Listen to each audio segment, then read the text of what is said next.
رات کتنی عظیم رات ہے جس رات کی کتاب مبارک نازل کی گئی، جس کتاب مبارک سے دنیا کے سارے لوگوں کی تقدیریں وابستہ ہو گئیں، ان کی خوش قسمتی کی یا ان کی بدبختی کی، تمام قوموں کی، تمام ملتوں کی، تمام اشخاص اور افراد کی، اور قیامت تک آنے والے سارے انسانوں کی قسمتیں اب اس کتاب سے وابستہ ہیں۔ تو کتنی عظیم ہے وہ رات، اللہ نے فرمایا اس کا تم اندازہ نہیں کر سکتے۔ اس لیے اللہ نے آگے فرمایا وما ادراک ما لیلۃ القدر، اور تم کیا جانو کہ وہ لیلۃ القدر کیا ہے۔ مولانا ابوالکلام آزاد نے کہا تھا تم شب قدر کو تلاش کرتے ہو اور اس چیز کو بھول جاتے ہو جو اس رات نازل ہوئی، اگر تم اس کو پالو تو تمہاری ہر رات شب قدر ہو جائے، یعنی قرآن مجید۔ اللہ تبارک و تعالیٰ سے دعا ہے کہ اللہ تعالیٰ ہم سب کو شب قدر عطا فرمائے۔ بسم اللہ الرحمن الرحیم، وبہ نستعین، والصلاة والسلام علی رسولہ الامین، وعلی آلہ وصحبہ اجمعین۔ قال اللہ تعالی فی القرآن المجید اعوذ باللہ من الشیطان الرجیم انا انزلناہ فی لیلۃ القدر وما ادراک ما لیلۃ القدر لیلۃ القدر خیر من الف شہر تنزل الملائکۃ والروح فیہا بإذن ربہم من کل امر سلام ہی حتی مطلع الفجر۔ وعن ابی ہریرہ رضی اللہ تعالی عنہ قال ان رسول اللہ صلی اللہ علیہ وسلم قال من قام لیلۃ القدر ایمانا واحتسابا غفر له ما تقدم من ذنبه، متفق علیہ۔ وعن عائشہ رضی اللہ عنہا قالت کان رسول اللہ صلی اللہ علیہ وسلم یجتہد فی العشر الاواخر ما لا یجتہد فی غیرہ، رواہ ابن ماجہ۔ قابل احترام مصلیان کرام اور لائق تعظیم خواتین،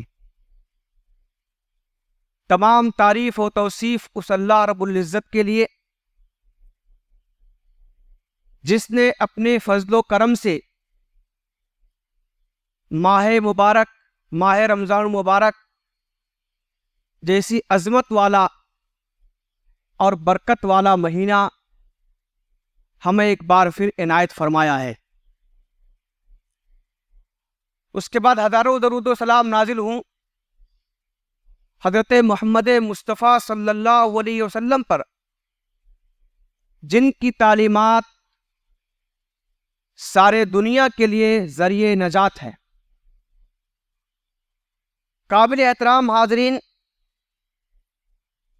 آج کی اس جمعہ میں میری گفتگو کا موضوع ہے شب قدر اور اعتکاف۔ قابل احترام حضرات، اللہ تبارک و تعالی نے اس ماہ کے ہر دن اور ہر رات، بلکہ ہر ساعت اور ہر لمحے میں برکتوں کا، سعادتوں کا ایک خزانہ چھپا رکھا ہے۔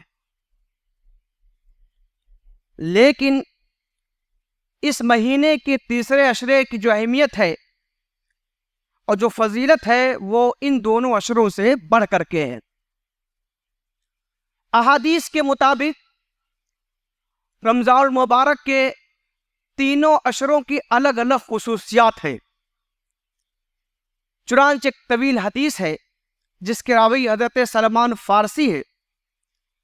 اس حدیث کا ایک ٹکڑا یہ ہے کہ اللہ کے رسول صلی اللہ علیہ وسلم نے فرمایا ہوا شہر اولہ رحمت واوسطہ مغفرۃ وآخرہ عتق من النار۔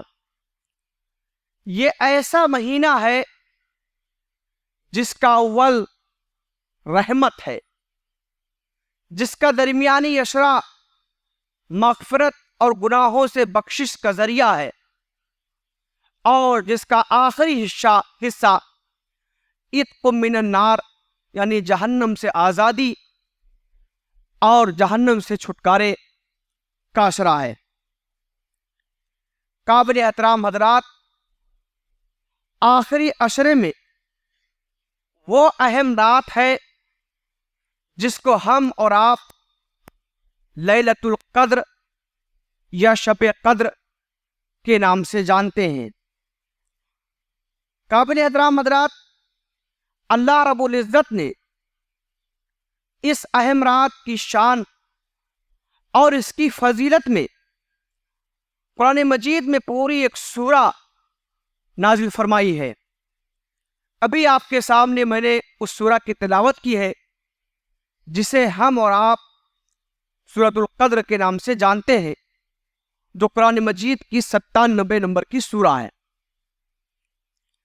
اللہ نے اس میں فرمایا انا انزلناہ فی لیلۃ القدر، ہم نے اس کتاب عزیز کو، ہم نے اس کتاب ہدایت کو، ہم نے اس قرآن مجید کو لیلۃ القدر میں اتارا، قدر کی رات میں اتارا۔ اور سورہ بقرہ کے آیت نمبر 185 میں اللہ نے ارشاد فرمایا شہر رمضان الذی انزل فیہ القرآن، رمضان کا وہ مہینہ ہے جس میں قرآن پاک نازل کیا گیا۔ اس سے معلوم ہوا کہ رمضان ہی کی ایک رات تھی جس میں حضرت جبرائیل علیہ السلام پہلی وحی لے کر کے حضور اکرم صلی اللہ علیہ وسلم کے پاس تشریف لائے، اور اسی رات کو یہاں پر لیلۃ القدر کہا گیا ہے۔ اسی رات کو ہم اور آپ شب قدر کے نام سے جانتے ہیں اور یاد رکھتے ہیں۔ سورہ دخان میں بھی اس کا ذکر ہے، اللہ نے فرمایا انا انزلناہ فی لیلۃ مبارکہ، ہم نے اس قرآن مجید کو ایک بابرکت رات میں نازل فرمایا۔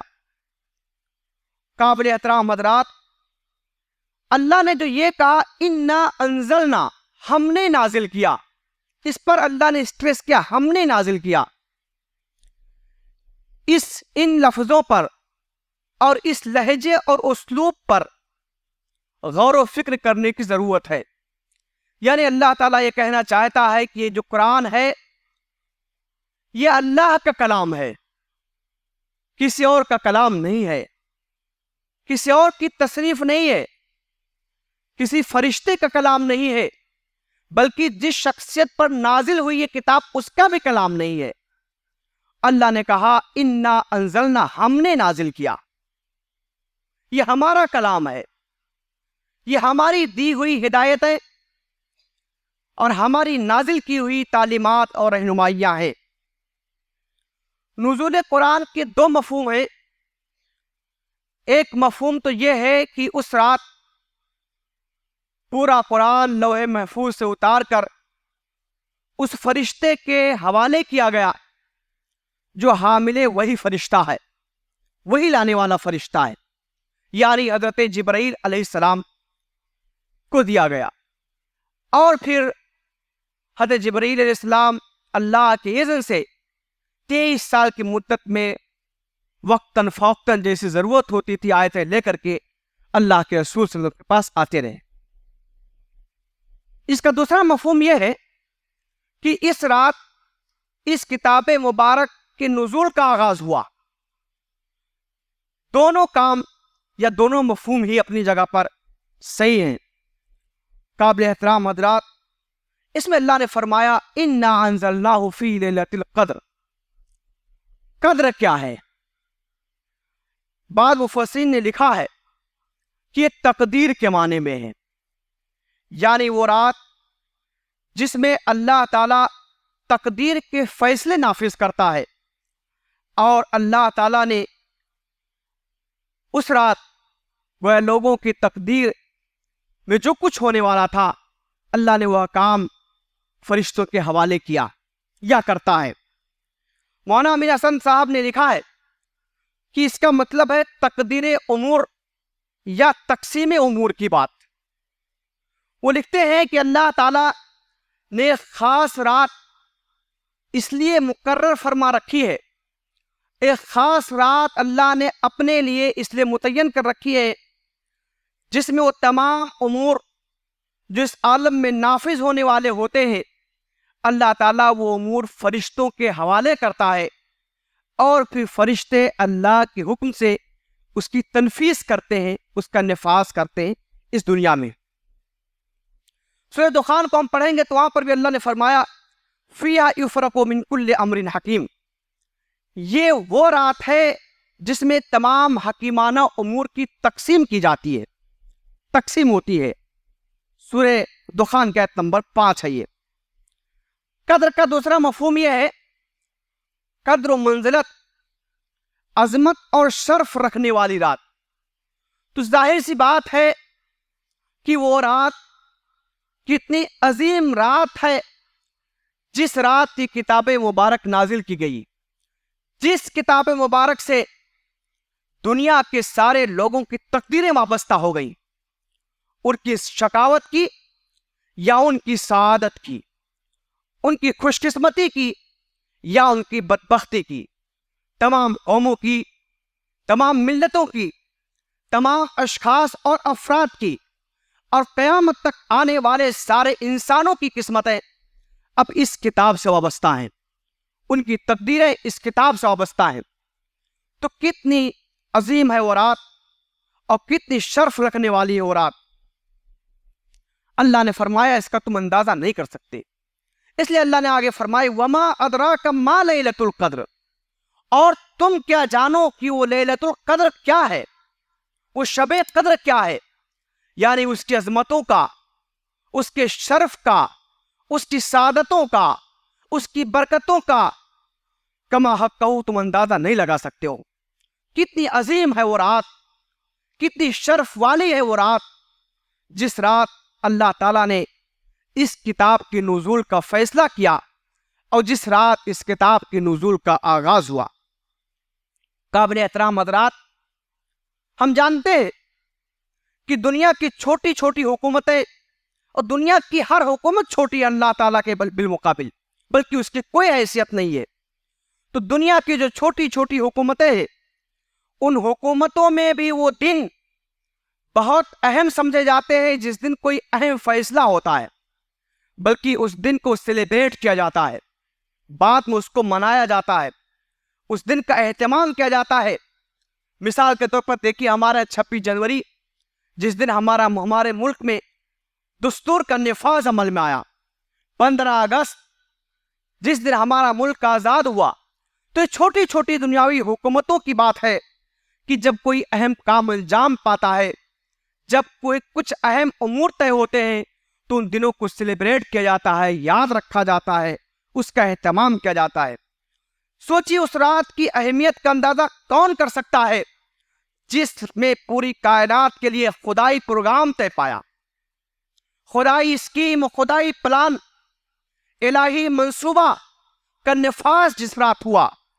اور میں تو یہ کہوں گا کہ قرآن کا نزول اللہ تبارک و تعالیٰ کا ایک اہم الہی فیصلہ ہے جو اس رات ہوا، اور اس دنیا کے آخری حصے سے متعلق یہ اللہ کی اسکیم ہے جس کا آغاز اس رات ہوا، اس دنیا کے آخری حصے سے متعلق، کیونکہ دنیا کا بیشتر حصہ گزر چکا ہے، ہم اور آپ اب دنیا کے آخری حصے میں ہیں۔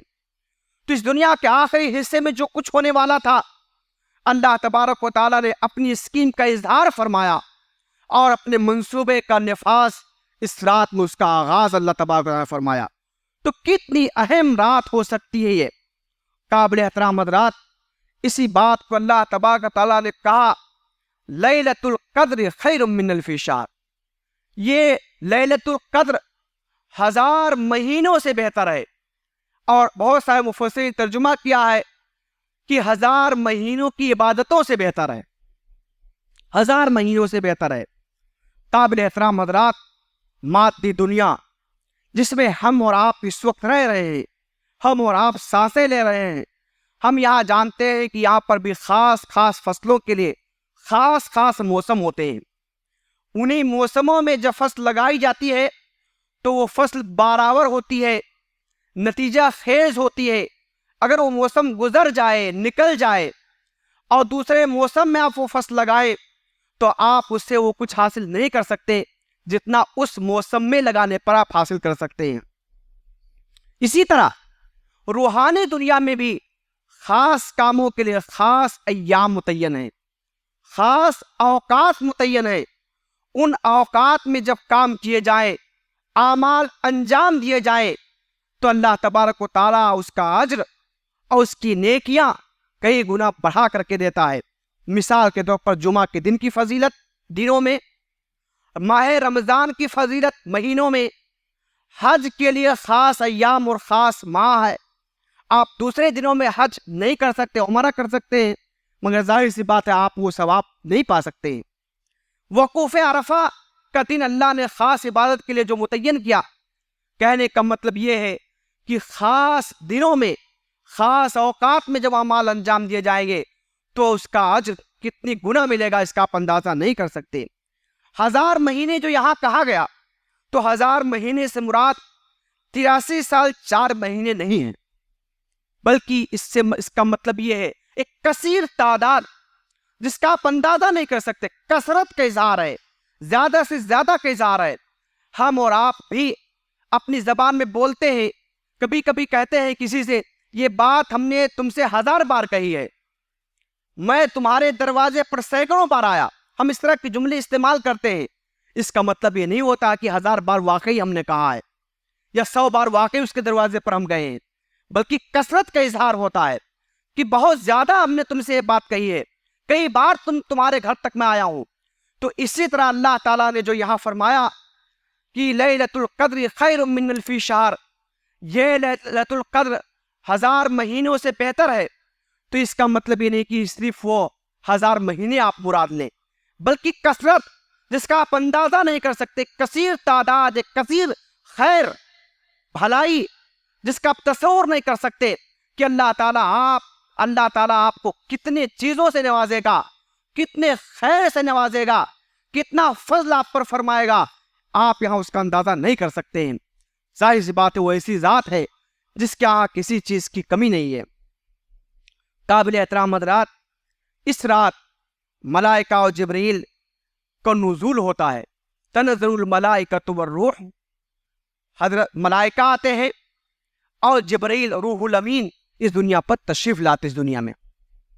ایک حدیث کے مطابق کہ ملائکہ اس رات اتنی کثیر تعداد میں آتے ہیں کہ دنیا کی کنکریاں بھی کم پڑ جاتی ہیں، یہ بھی کثرت اس سے مراد ہے، یعنی بہت بڑی تعداد میں فرشتے اس رات اس زمین پر اترتے ہیں، مگر خود سے نہیں، اللہ نے فرمایا رب کے اذن سے، رب کے سینکشن سے، اس کی اجازت سے آتے ہیں، وہ اللہ تعالیٰ کی مشیت سے آتے ہیں، وہ اللہ کے اذن سے آتے ہیں۔ وہ رات، اس کے بارے میں اللہ نے اسی سورہ میں فرمایا سلام ہی حتی مطلع الفجر، یہ رات سراسر سلامتی ہے طلوع فجر تک، سراسر سلامتی ہے۔ قابل احترام حضرات، حدیث میں اس رات کی خاص فضیلت جو بیان کی گئی ہے، اللہ کے رسول نے فرمایا کہ من قام لیلۃ القدر ایمانا واحتسابا غفر له ما تقدم من ذنبہ، متفق علیہ روایت ہے، بخاری و مسلم حدیث کی دونوں کتابوں میں روایت آئی ہے کہ اللہ کے رسول نے فرمایا کہ جو شخص لیلۃ القدر یا شب قدر میں ایمان اور احتساب کے ساتھ اللہ کے حضور کھڑا ہوا، نماز ادا کی، نوافل پڑھے اس نے، تو اللہ تعالیٰ غفر له ما تقدم من ذنبہ، تو اس کے پچھلے گناہوں کی بخشش ہو جاتی ہے، معاف کر دیے جاتے ہیں، اتنا اجر دیا جاتا ہے۔ ایمان کے ساتھ ظاہر سی بات ہے کوئی بھی عمل صالح ایمان کے بغیر معتبر نہیں ہے، اللہ کے ہاں مقبول نہیں ہے، اللہ کے ہاں ایمان کے ساتھ۔ اور دوسرا لفظ، اہم لفظ احتساب، یا خالص لوجہ اللہ، اللہ تعالیٰ کے لیے حصول ثواب کی نیت سے، کوئی اور اس میں نیت، کوئی اور ارادہ اور کوئی اور جذبہ اس میں شامل نہ ہو۔ جو شخص اس خالص انداز میں کھڑا ہوا اپنے رب کے حضور، نوافل اس نے پڑھے، تو اللہ تعالیٰ اس کے گناہوں کو معاف فرما دیتا ہے۔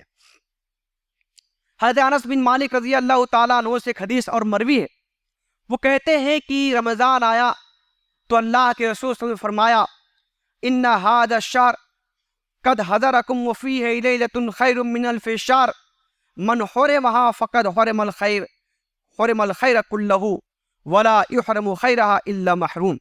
صحیح ابن خزیمہ کی روایت ہے۔ حضرت انس کہتے ہیں کہ اللہ کے رسول نے فرمایا کہ ایک ایسا مہینہ ہے جو تم کو ملا ہے، جو تم پر آیا ہے، جس میں ایک ایسی رات ہے جو 1000 راتوں سے بہتر ہے، 1000 مہینوں سے بہتر ہے، الف شہر 1000 مہینوں سے بہتر ہے۔ اللہ کے رسول نے فرمایا من حرمھا، اس کے خیر سے جو محروم رہا، جس نے اس سے فائدہ نہیں اٹھایا، حرم الخیر، تو وہ تمام بھلائیوں سے محروم رہا، کلہ ولا یحرم خیرھا الا محروم۔ اللہ کے رسول نے فرمایا اور جو شخص محروم ہوتا ہے وہ دراصل وہی ایسا ہی بدقسمت شخص ہوتا ہے جو ہر قسم کے خیر سے محروم ہوتا ہے۔ اس کی شقاوت کی بدقسمتی کا آپ اندازہ نہیں کر سکتے۔ تو ایک ایسی رات ہے قابل احترام حضرات جس میں خیر ہی خیر ہے، سلامتی ہی سلامتی ہے، خزانے ہی خزانے ہیں، ہم جتنا چاہیں اس سے اپنے دامن کو ہم بھر سکتے ہیں۔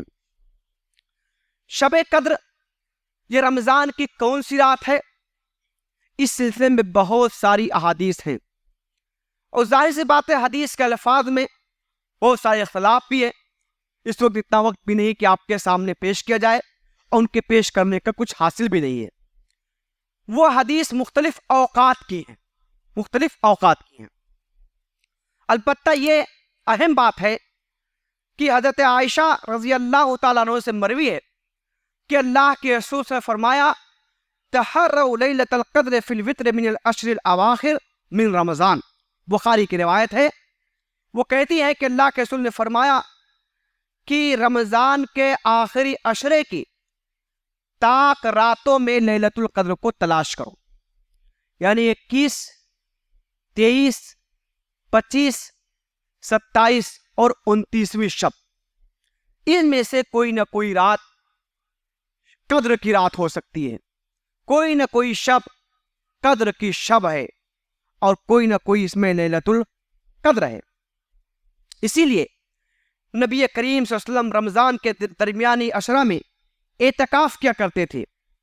20 رمضان گزرنے کے بعد 21ویں رمضان کو اللہ کے رسول صلی اللہ علیہ وسلم جب 21ویں رات آتی تو اللہ کے رسول گھر واپس تشریف لے آتے، اور آپ کے ساتھ جو صحابہ کرام ہوتے تھے وہ بھی آ جاتے تھے۔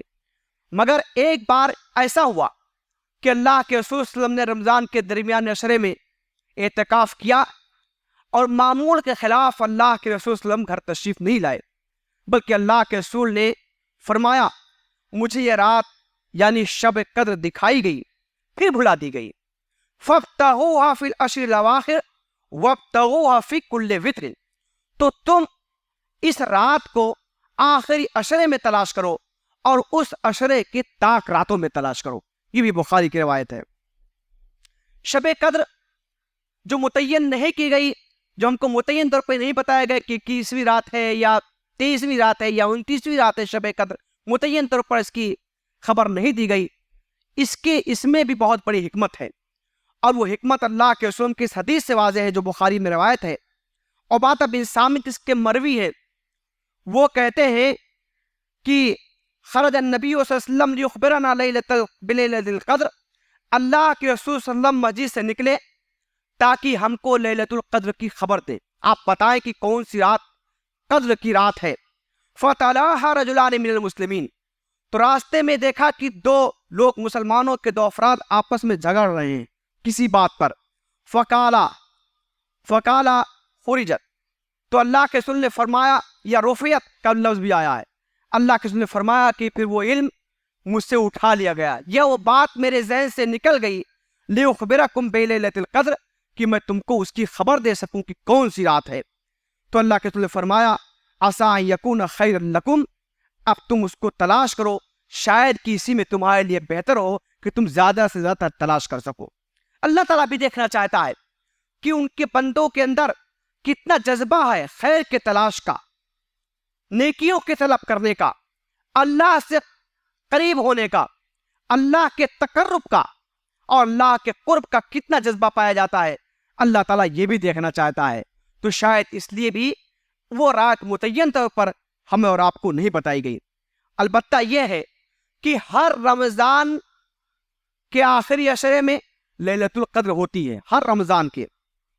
ابو داؤد کی روایت ہے عن ابن عمر قال سئل رسول اللہ صلی اللہ علیہ وسلم عن لیلۃ القدر فقال ہی فی کل رمضان، کہ اللہ کے رسول صلی اللہ علیہ وسلم سے لیلۃ القدر کے بارے میں پوچھا گیا تو اللہ کے رسول صلی اللہ علیہ وسلم نے فرمایا ہر رمضان میں ایک رات ہوتی ہے، ہر رمضان میں. پچھلے رمضان میں بھی تھی، اس میں بھی ہوگی انشاءاللہ. ہمیں اس بات کا یقین رکھنا چاہیے اور آگے بھی رمضان میں یہ ہوگی. اللہ کے رسول صلی اللہ علیہ وسلم کا معمول کیا تھا، یہ اہم بات ہے. اللہ کے رسول صلی اللہ علیہ وسلم کے بارے میں آتا ہے کہ جب رمضان کا آخری عشرہ آتا تھا تو اللہ کے رسول صلی اللہ علیہ وسلم سرگرم عمل ہو جاتے تھے. حضرت عائشہ کی روایت ہے اذا دخل العشر شتم ازرہ واحیا لیلہ وایقظ اہلہ. حضرت عائشہ فرماتی ہے کہ جب آخری عشرہ آتا تھا تو اللہ کے رسول کمر کس لیتے تھے، کمر کس لیتے تھے، اور اللہ کے رسول صلی اللہ علیہ وسلم اس کی راتوں کو جاگتے تھے. وایقظ اہلہ، اپنے گھر والوں کو بھی بیدار رکھتے تھے. یہ بھی متفق علیہ روایت رمضان کا جب آخری عشرہ آتا تھا. اور اسی طرح ایک روایت ابن ماجہ کی ہے حضرت عائشہ سے، وہ کہتے ہیں کہ جب آخری عشرہ آتا تھا یجتہد فی العشر الاواخر ما لا یجتہد فی غیرہ، کہ آخری عشرے میں اللہ کے رسول وہ کوشش کرتے تھے جو کوشش اللہ کے رسول صلی اللہ علیہ وسلم اس سے پہلے کے عشروں میں نہیں کرتے تھے. قابل احترام حضرات، یہ ہے اللہ کے رسول کا معمول کہ جب آخری عشرہ آتا تو اللہ کے رسول چاق و چوبند ہو جاتے تھے، کمر کس لیتے تھے، بالکل بیدار رہتے تھے، گھر والوں کو بیدار رکھتے تھے. ہمارا آپ کا معاملہ ذرا سا الٹا ہو گیا ہے. ہم تو پہلے عشرے میں کچھ چاق و چوبند رہتے ہیں، 2 4 5 روز ہماری مسجدیں وغیرہ بھری رہتی ہیں. بعد میں دھیرے دھیرے عزم ہمارا، حوصلہ ہمارا کم ہونے لگتا ہے، دھیرے دھیرے لوگ کم ہوتے ہیں.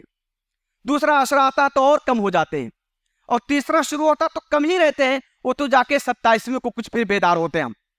ہمارا معاملہ ذرا الٹا ہو گیا ہے. مگر اللہ کے رسول دیکھیے کہ جب آخری عشرہ آتا تھا تو اللہ کے رسول بالکل ریڈی ہو جاتے تھے، کمر کس لیتے تھے، ہمت باندھ لیتے تھے، خود بھی جاگتے تھے، گھر والوں کو بھی بیدار رکھتے تھے. گھر والوں کو اللہ کے رسول پورے سال بیدار رکھتے تھے.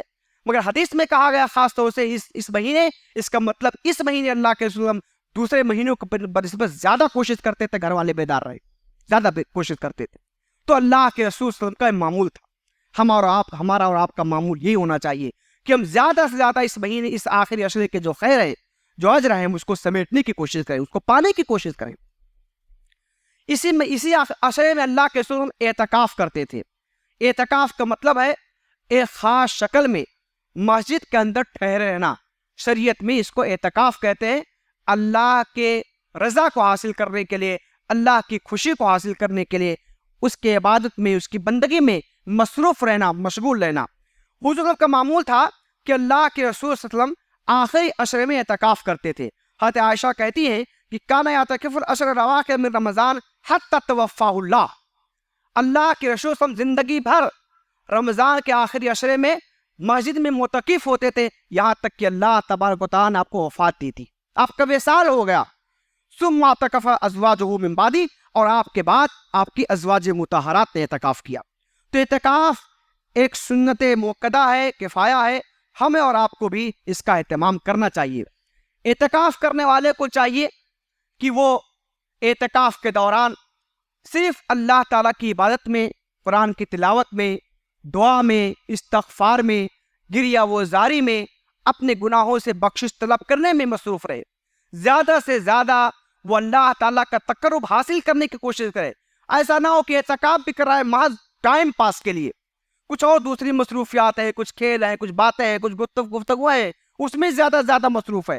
ایسا نہیں ہونا چاہیے، بلکہ زیادہ سے زیادہ اللہ کی عبادت میں، قرآن کی تلاوت میں، دعا اور اذکار میں، استغفار میں اللہ کا قرب حاصل کرنے کے لیے اس کو کوشش کرتے رہنا چاہیے. کوئی بہت اہم ضرورت ہو تبھی وہاں سے وہ نکل سکتا ہے. شب قدر کی ایک مخصوص دعا ہے، اس دعا کا خاص طور پر ہم کو اور آپ کو اہتمام کرنا چاہیے. بڑی اہم دعا ہے. حضرت عائشہ کہتی ہے کہ میں نے اللہ کے رسول صلی اللہ علیہ وسلم سے پوچھا کہ اللہ کے رسول صلی اللہ علیہ وسلم اگر مجھے معلوم ہو جائے کہ فلاں رات شب قدر ہے، لیلۃ القدر ہے، تو اس وقت میں کیا کہوں، کیا پڑھوں، کس چیز کا اہتمام کروں؟ تو اللہ کے رسول فرمایا قولی اللہم انک عفو تحب العفو فاعف عنا. ابن ماجہ کی روایت ہے، اللہ کے رسول فرمایا عائشہ تم اللہ تبارک و تعالیٰ سے کہو اے اللہ تعالیٰ تو معاف فرمانے والا ہے، تیری صفت عفو و کرم کی ہے، تیری صفت عفو و درگزر کی ہے، تو معاف کرنے کو پسند فرماتا ہے، تیرے نزدیک محبوب عمل ہے معاف کرنا، تو ہم کو بھی معاف کر دے، تو ہمیں بھی بخش دے۔ قابل احترام حضرات، میں اپنی گفتگو مولانا ابوالکلام آزاد کے اس جملے پر ختم کرتا ہوں۔ مولانا ابوالکلام آزاد نے کہا تھا، تم شب قدر کو تلاش کرتے ہو اور اس چیز کو بھول جاتے ہو جو اس رات نازل ہوئی، اگر تم اس کو پالو تو تمہاری ہر رات شب قدر ہو جائے، یعنی قرآن مجید۔ اللہ تبارک و تعالیٰ سے دعا ہے کہ اللہ تعالیٰ ہم کو سب کو شب قدر عطا فرمائے۔ اللہ تعالیٰ اس مہینے کے خیر کثیر سے ہمارا اور آپ کا دامن بھر دے۔ جزاک اللہ خیر، وآخر دعوانا ان الحمد للہ رب العالمین۔